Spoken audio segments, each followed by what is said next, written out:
আসসালামু আলাইকুম। যারা বাংলাদেশ থেকে বা বিভিন্ন দেশ থেকে পর্তুগালে ওয়ার্ক পারমিট ভিসায় বা ডি1 ভিসায় আসতে চাচ্ছেন, আপনারা পর্তুগাল সম্পর্কে একটু খোঁজ খবর নিয়ে তারপর সিদ্ধান্ত নেবেন যে পর্তুগালে আসবেন কি আসবেন না।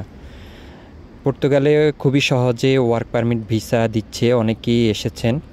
তো এদের মধ্যে অনেকেই পর্তুগালে এসে খুবই বিপদের মধ্যে আছে, কারণ চাকরি পাওয়া যাচ্ছে না। যদিও কাজের অনুমতি রয়েছে, তারপরেও চাকরি পাওয়া যাচ্ছে না।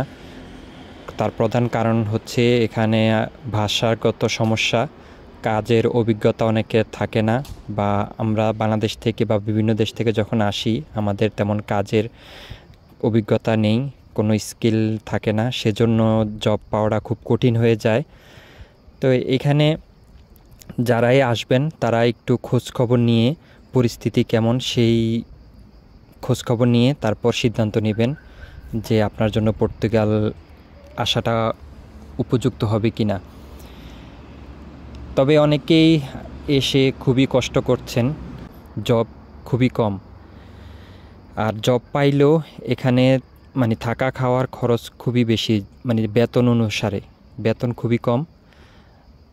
তো এই দেশে থাকা খাওয়ার খরচ বাদ দিয়ে তেমন একটা টাকা সেভিংস করা যায় না বা দেশে পাঠানো যায় না।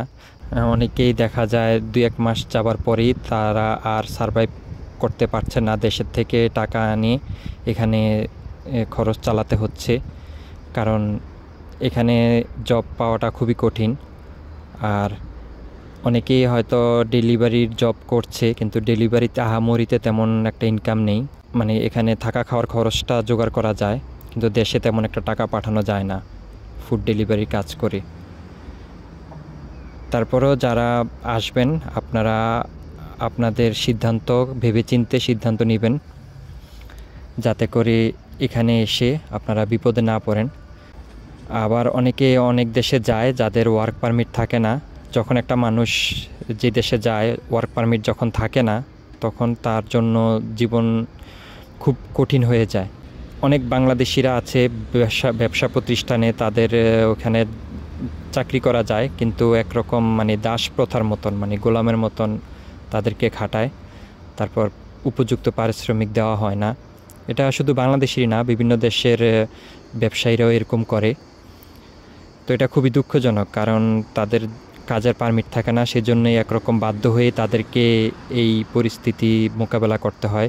সাম্প্রতিক বাংলাদেশের একটা যুবক, খুবই দরিদ্র পরিবারের সন্তান, গাইবান্ধার একটি ছেলে, ঋণ করে সেই সৌদি আরব গিয়েছিল কাজ করার উদ্দেশ্যে, তার পরিবারকে সহযোগিতা করার উদ্দেশ্যে, কিন্তু তার কাজের অনুমতি ছিল না বিধায় সে কোথাও কাজ পায় নাই। তারপর সে মানবতার জীবনযাপন শুরু করে, সে রাস্তাঘাটে থাকে, খেয়ে না খেয়ে ছিল। পরবর্তীতে এক সময় সে অনাহারে খুবই দুঃখজনকভাবে তার মৃত্যু হয়। আসলে সব দেশের বাংলাদেশের কমিউনিটিদের একটু সজাগ হওয়া উচিত যে আমাদের দেশের কোনো ভাই অনাহারে আছে কি না, বা সে জব পাচ্ছে না, তাকে একটু সহযোগিতা করা যায় কি না। এই বিষয়ে আমার মনে হয় আমাদের আরেকটু তৎপর হওয়া উচিত, কারণ বিদেশে ভাই যখন কাজ থাকে না বা কাজের পারমিট থাকে না, তখন তার জীবনটা যে কত কষ্টের হয় সে যারা প্রবাসী থাকে শুধু তারাই জানে। তো যাই হোক, আপনারা দেশ থেকে আসবেন, যে দেশে যান আপনারা চিন্তা ভাবনা করে বুঝে শুনে ওই দেশ সম্পর্কে খুব ভালোভাবে খোঁজখবর নিয়ে তারপর আপনারা সিদ্ধান্ত নেবেন। তো সবার জীবন সুন্দর হোক এই কামনা করছি। আজকের মতো এখানে বিদায় নিচ্ছি। আসসালামু আলাইকুম ওয়া রাহমাতুল্লাহি ওয়া বারাকাতুহু।